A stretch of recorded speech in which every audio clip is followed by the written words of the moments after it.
Assalamualaikum warahmatullahi wabarakatuh. Perkenalkan, nama saya Farel Akbar dari kelas X6C. Dalam video ini saya akan menjelaskan tentang laporan rasio likuiditas dan rasio solvabilitas PTS Hardware Indonesia Tbk.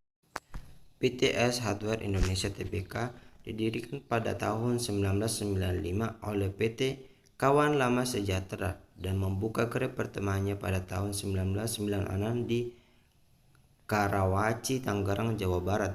Saat ini kegiatan usaha perusahaan terutama adalah penjualan eceran atau retail barang-barang untuk kebutuhan rumah tangga dan gaya hidup.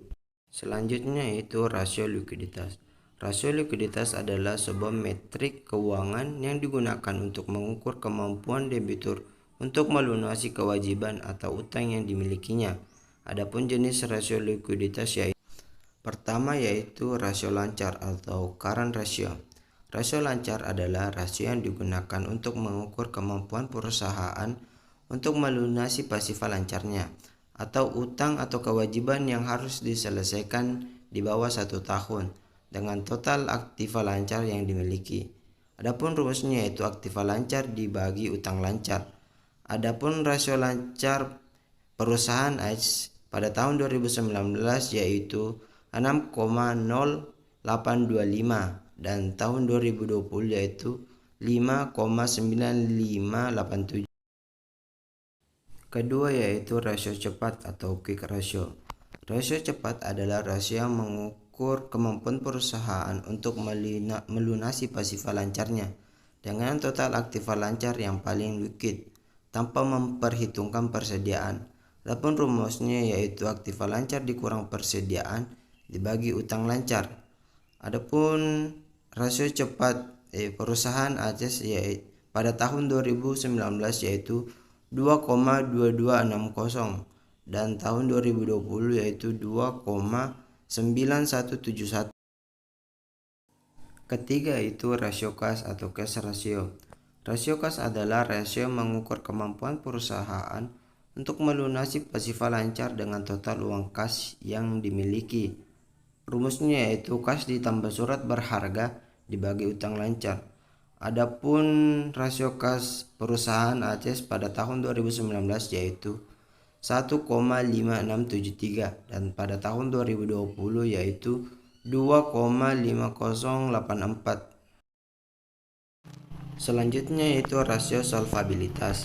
Rasio solvabilitas merupakan suatu rasio berfungsi untuk menilai kemampuan perusahaan dalam melunasi semua kewajibannya, baik dalam jangka pendek maupun jangka panjang dengan jaminan aktiva atau kekayaan yang dimiliki perusahaan, sehingga perusahaan tersebut dilikuidasi atau ditutup. Adapun jenis rasio solvabilitas yaitu pertama itu debt ratio atau rasio utang. Debt ratio atau rasio utang juga akan menilai seberapa besar perusahaan berpatok pada utang dalam membiayai aset. Rasio ini juga akan membandingkan total utang atau liabilities dengan total aset yang dimiliki. Rumusnya yaitu total utang dibagi total aset. Adapun debt ratio perusahaan ACES pada tahun 2019 yaitu 0,2959 dan pada tahun 2020 yaitu 0,2793. Kedua, debt to equity ratio atau rasio utang terhadap ekuiditas. Pada rasio ini akan memaparkan posisi relatif antara utang dan ekuitas yang kemudian digunakan dalam membiayai aset perusahaan. Debt to equity ratio atau debt to equity ratio dalam kurung DER ini juga akan membandingkan total ekuiditas atau equity dan liabilitas. Rumusnya yaitu total utang dibagi ekuitas atau modal. Adapun debt to equity ratio perusahaan ACES pada tahun 2019 yaitu 0,430 dan pada tahun 2020 yaitu 0,3877. Itulah penjelasan saya mengenai laporan rasio likuiditas dan laporan rasio solvabilitas PTS Indonesia Tbk. Saya akhiri, wabillahi taufiq wal hidayah. Assalamualaikum warahmatullahi wabarakatuh.